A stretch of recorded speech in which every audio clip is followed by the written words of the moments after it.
So let's go back to, can he help the Baltimore Ravens win? Let's forget about all the simple as that. And what I saw from that video of Steve Bisciotti talking to a fan forum at your stadium with the commissioner up on stage, sitting on a stool right down from him, listening to all this, I saw a show that I did not like, that left a bad taste in my mouth, because it came across like it was all for show, that he merely wanted to deliver a message to his sponsors and his fans, and ultimately to us here, that, well, we're thinking about it. We're scrimmaging this. That's the term he used, that Ozzy and him are going back and forth about it. We're thinking hard about this. And I didn't like it, but then I like this. And then he makes a joke about being Catholic. We kneel as Catholics. And it came across to me as more lip service to the... Well, he had to come across as a white liberal. I don't know what his politics are, Steve Bisciotti, but he had to come across as a white liberal. He most likely is a so-called white conservative, but he had to come across as a liberal because he's worried about what the liberal sports media was going to do or say. And this is a conundrum that all of the NFL teams are going to be in while Kaepernick is not signed. If their starting quarterback goes down, or even if their backup quarterback goes down, they're going to have to answer questions as to why they're not signing Colin Kaepernick, because they have to be worried that they're going to be accused of participating in a league-wide blackballing of Colin Kaepernick. So that's why he stated what he stated. To the point that he even volunteered, we're also going to bring in Robert Griffin III for a workout. We're going to bring that other nigger in too. You are? Why? Because if we're talking about who can help you win the most, and I'm the biggest RG3 fan on the planet, or at least used to be, Colin Kaepernick was miles ahead in performance last year of Robert Griffin III, who was a shell of himself in the 5 games he played for the Cleveland Browns. Kaepernick was pretty good last year, 16 touchdowns to 4 interceptions. And his QBR, my favorite stat, was significantly better than Robert's, because I'm not sure Robert, he's just barely hanging on to any job that he could get in this league. Robert is just trying to hang on to that little blonde-haired Russian broad that he just knocked up. That's all Robert's thinking about. He's thinking about that Russian coochie. But clearly, Colin Kaepernick, on his resume, on what he did in his first 2 years of starting with Jim Harbaugh, who then got pushed out the back door and sort of left Colin just twisting in the wind in San Francisco with a... Yeah, Colin lost his handler. With a bad football team. Clearly, he's a much better bet right now than RG3. But it comes across like, for show, that Steve Bisciotti has given us, well, we're going to bring in another African-American quarterback with sort of the same skill set as Colin. That's what was implied. You know, I give Skip credit. Skip a lot of times gets to the point more than these liberal black panelists like Shannon Sharp do. You know, Skip will get right to the point because, you know, unfortunately, the Caucasian man, he thinks oftentimes with a ruling class mentality. All right? Ruling class mentality means that you analyze what the bottom line is. All right? You stop beating around the bush, talking a bunch of nonsense. So is that okay with everybody? Because we're going to give him a tryout. And it's like you're trying to convince everybody that we tried, but we couldn't get there. And it's the same thing Pete Carroll did in Seattle. They made that so public. We're trying. We brought him in. Because he had to appease all them liberal black Negroes on his team, the Richard Shermans and the Michael Bennetts, and all the other guys who sit up and watch Malcolm X, the movie starring Denzel Washington, you know, sit up and watch it 5 times a night and, you know, try to convince themselves that they're quote unquote woke. Right? They walk outside with dashikis on and, you know, talk a bunch of shit that they can't back up. They didn't work him out, but they've talked and talked. What are your priorities? You know, what's important to you right now? That's what Pete Carroll said. And his locker room, boy, that Seattle locker room, they were on fire for Colin Kaepernick. That's the best fit in the world for Colin right now. No, that wasn't the best fit for that team. And I think that the coach for that team understood that. Pete Carroll understood that if we bring in Colin, we've already had racial issues or racial issue innuendos in regards to this team and Russell Wilson, quote unquote, not being black enough. We already have issues with Richard Sherman running his mouth, trying to act like he can be the offensive coordinator. We have guys talking shit. What happens if Russell Wilson has 3 or 4 bad games? What happens if he gets off to a rough start? Right? Seattle is a very, very, very liberal socialist city.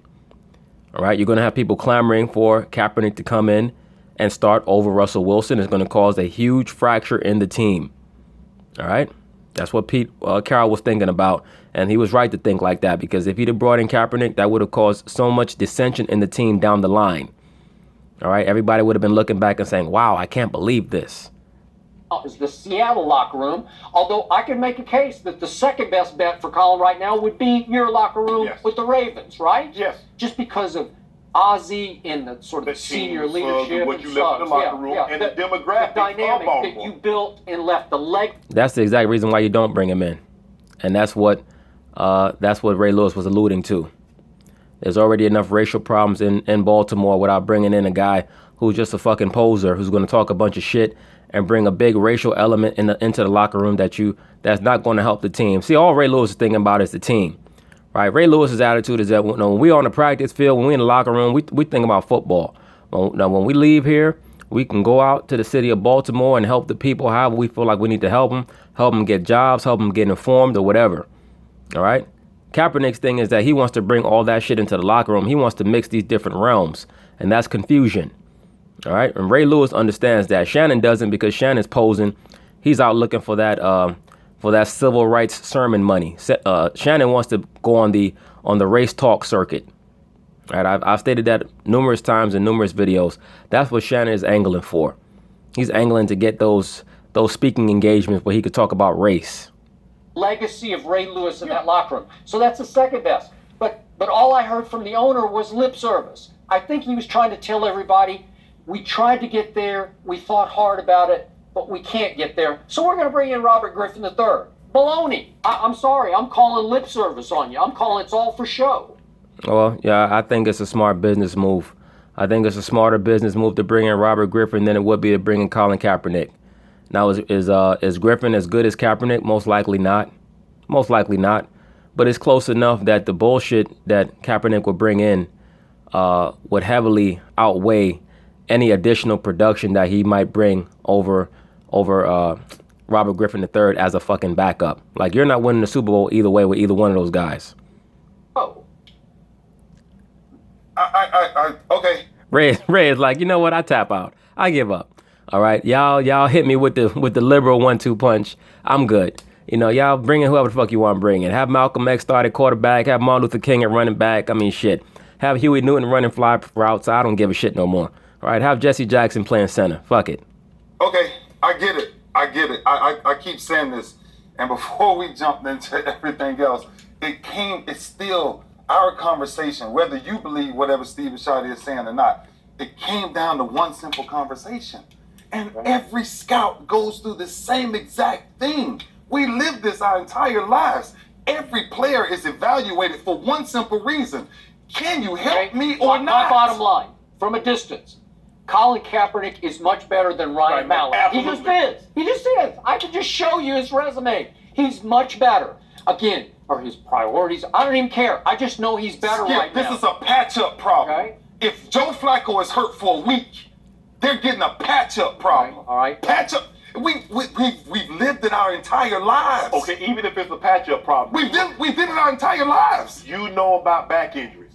There's a 100% chance Joe Flacco is going to take a helmet in his back. There's a 100% chance Joe Flacco is going to get sacked and he's going to land on his back. Or just twist the wrong way. If he's out for a substantial amount of time, do you have more trust in Ryan Mallett or Colin Kaepernick? Those are the questions. Forget if you want to say put all this other stuff aside. Let's just put this in. I put this in a nice little neat box. I just told you. It's easy to put it there. Okay. Because the question is simple. Okay. The question is simple. We keep using ifs. You can't if in our business. But that's the reason they bring in Colin Kaepernick. No. If Joe hadn't got hurt, they wouldn't even talk to Colin. And that's why the question is. Shannon's damn blazer so damn tight. He always gotta adjust it when he get mad, because his buttons be about to pop off. He might hit Skip in the forehead with a damn button one day. Get mad enough.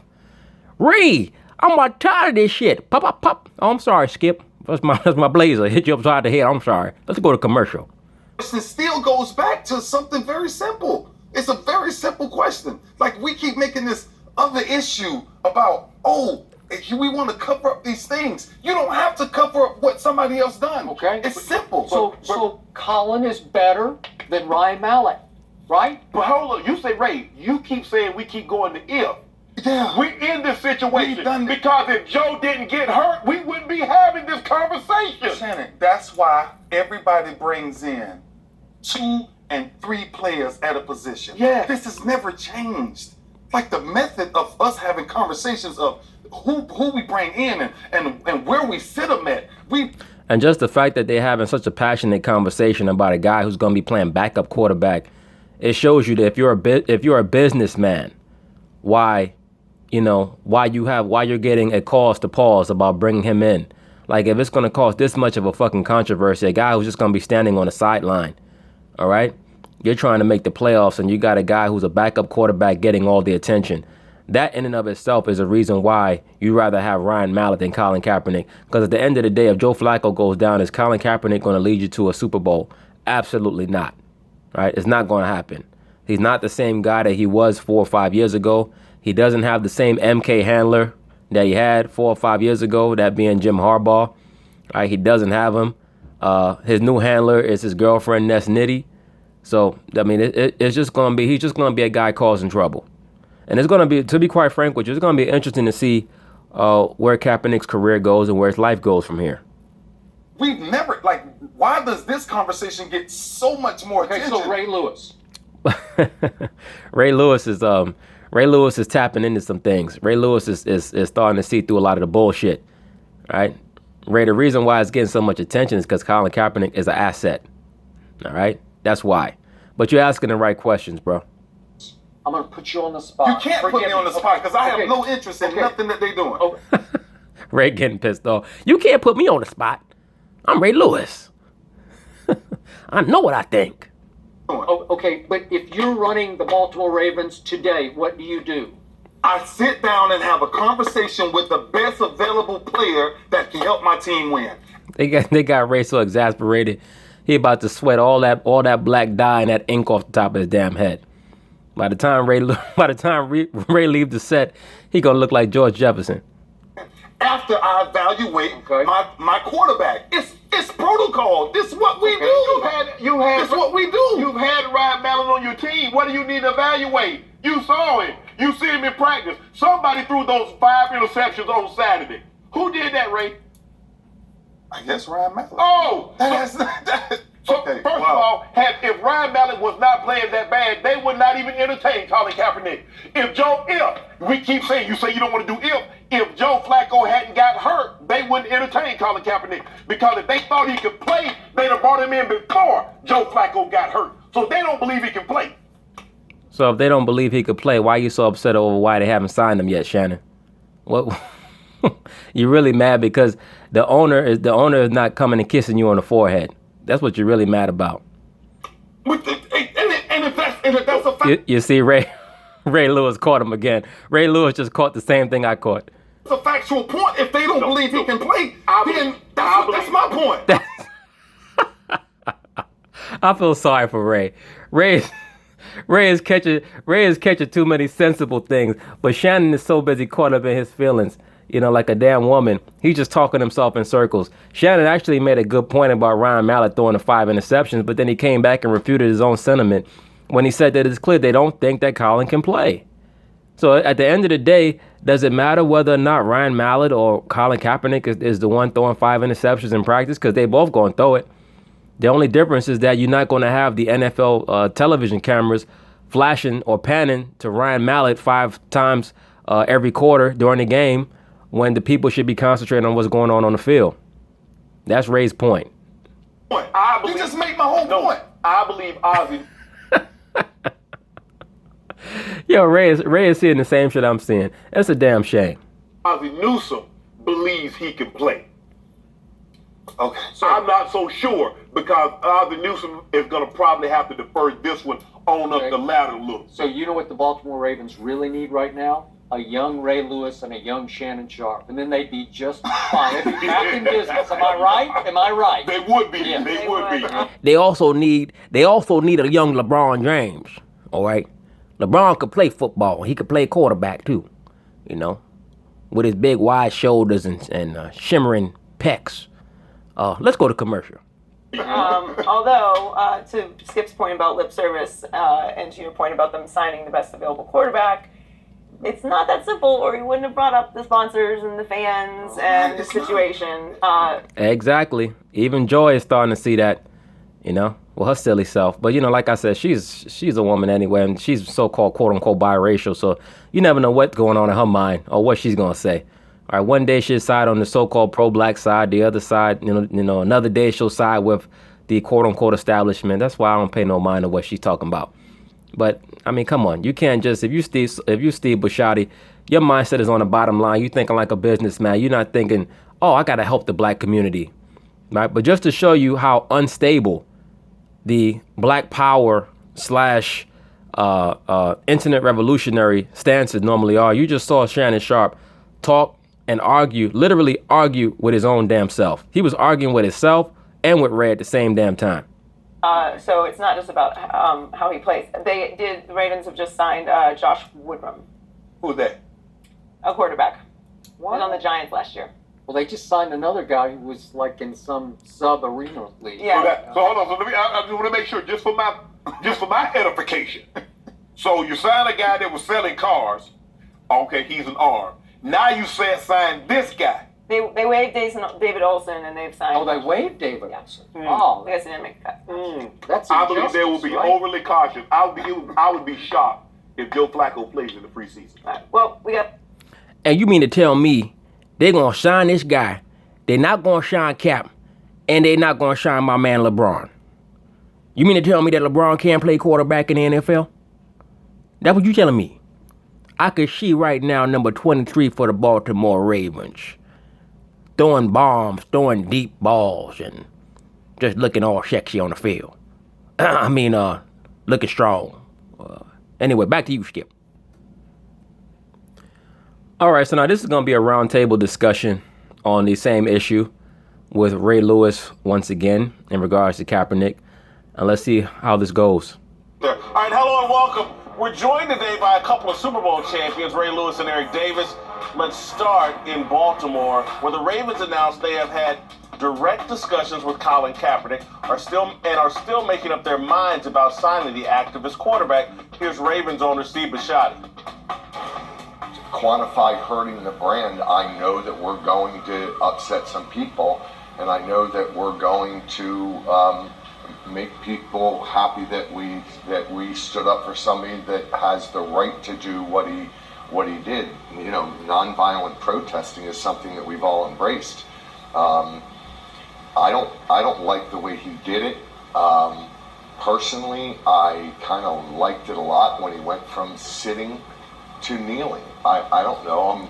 I'm Catholic. We spend a lot of time kneeling, and we're very sensitive to it, and we're monitoring it, and we're still, as Ozzy says, scrimmaging it, and we're trying to figure out what's the right tact, and so pray for us. We do want to win games, and I'm not sure right now that he is going to help us do that.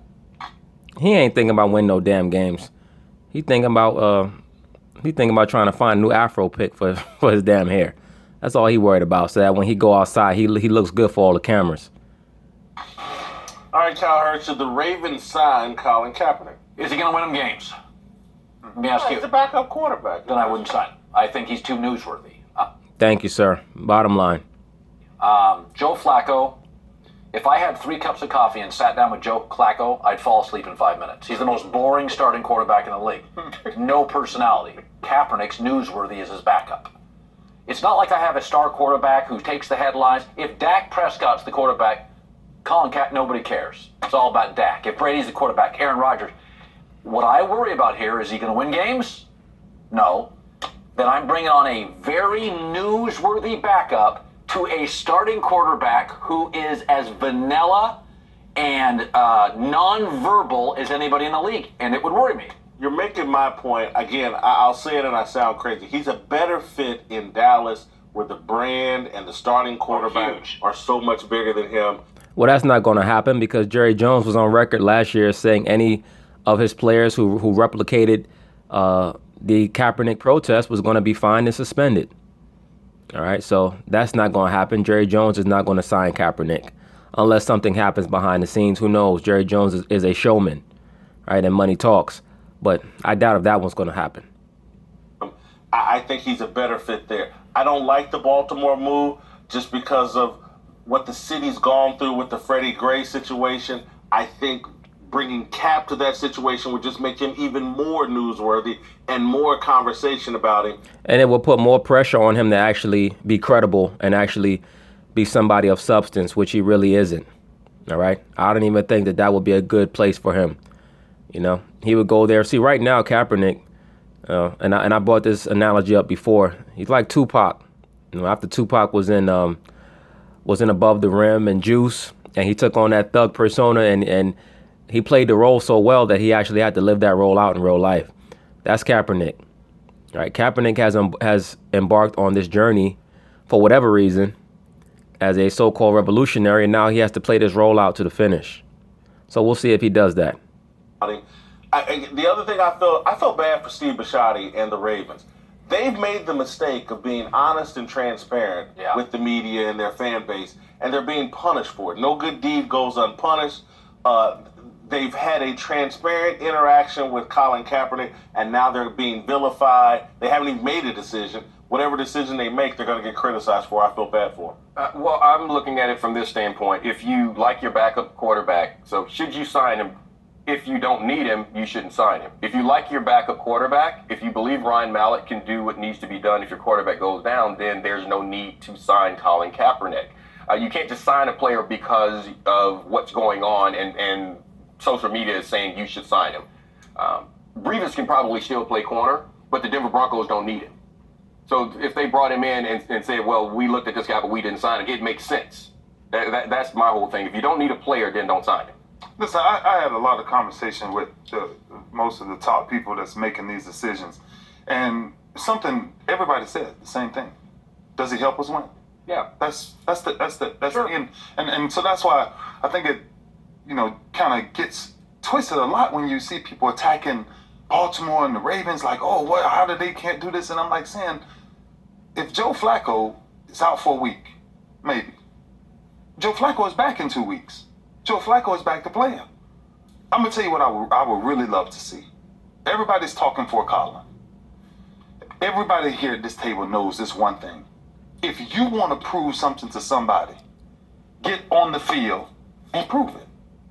If you want to really play football, voice your opinion. Muhammad Ali stood up for civil rights back in the day. But when Muhammad Ali got in the boxing ring, Muhammad Ali is pure business because that's what he does. I think, honestly, owners, I would love to see Colin come out and say, I just want to get back to playing football. He doesn't have to come out and say anything because he got all the idiots on social media and the internet talking for him, trying to make him out to be somebody that he's not. He's created a cult of personality, which is very easy to do. All right, especially when you're disingenuous.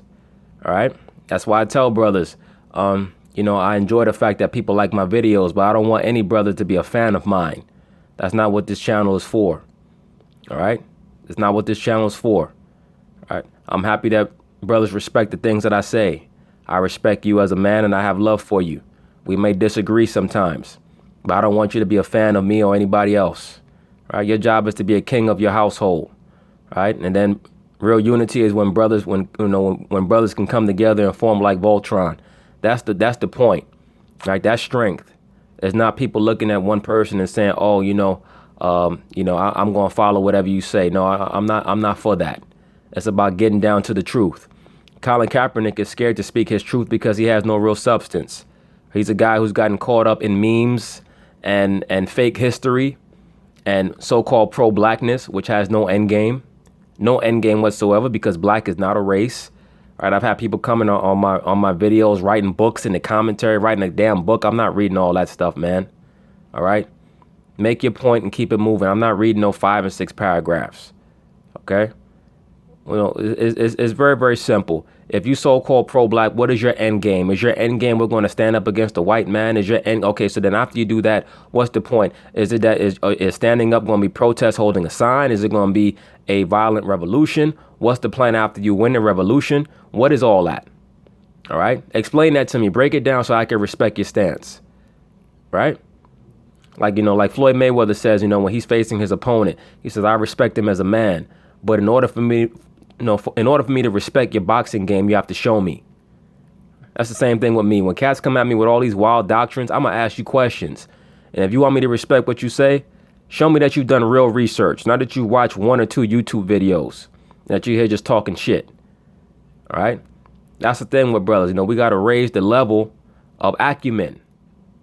Thank you. This is what I want Colin to come out and say that to the owners across the world. Like, listen, man, look, okay, I did my little protest thing. I understand it kind of went a lot of ways, but I like football. If you don't tell people, they've got to guess. They got to guess, which all of us keep guessing about what. But you know what? But this is beyond that. Because see, this isn't even about the guessing aspect of it. Although I did hear John Harbaugh say that I'm going to have the conversations with Cap to see where he stands on playing. I want to know if he really wants to play football, which is the craziest thing because the narrative has gotten to that point to where. Yeah, because when he says he's going to talk to Cap, he really mean he going to go through his girlfriend.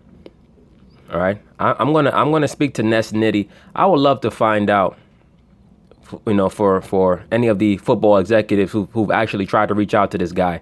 If they're actually able to speak to him directly, I bet money that chick is acting as some type of liaison, right? If not the football world, as far as getting him bookings for other entertainment venues, right? Like attending balls or galas or speaking engagements, something of that sort. It would not shock me at all if she's not, if she's not in that capacity right now. If she's trying to work towards that.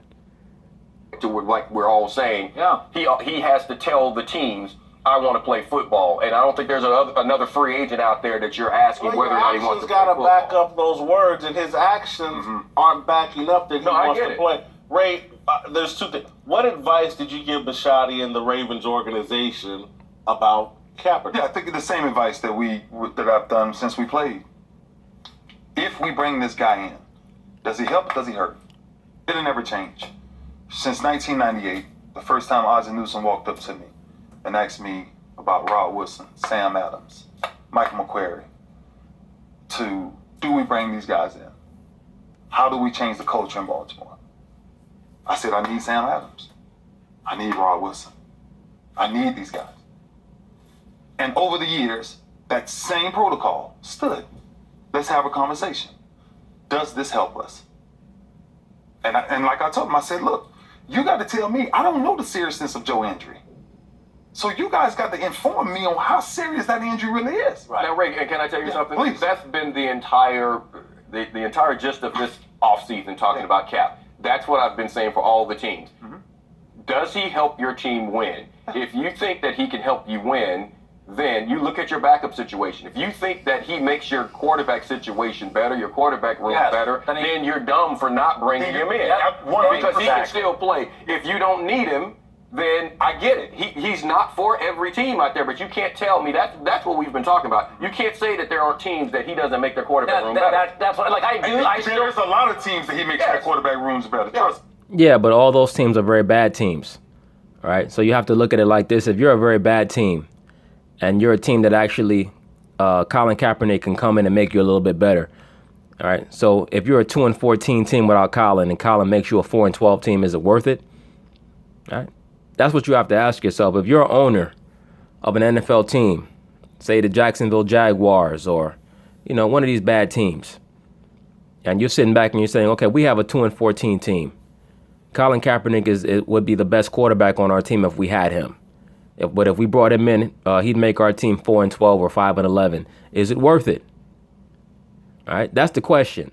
Because if you're a 10-6 level team or an 11-5 level team, you most likely have a quarterback that's discernibly better than Colin Kaepernick. All right. To another guy who. But anyway,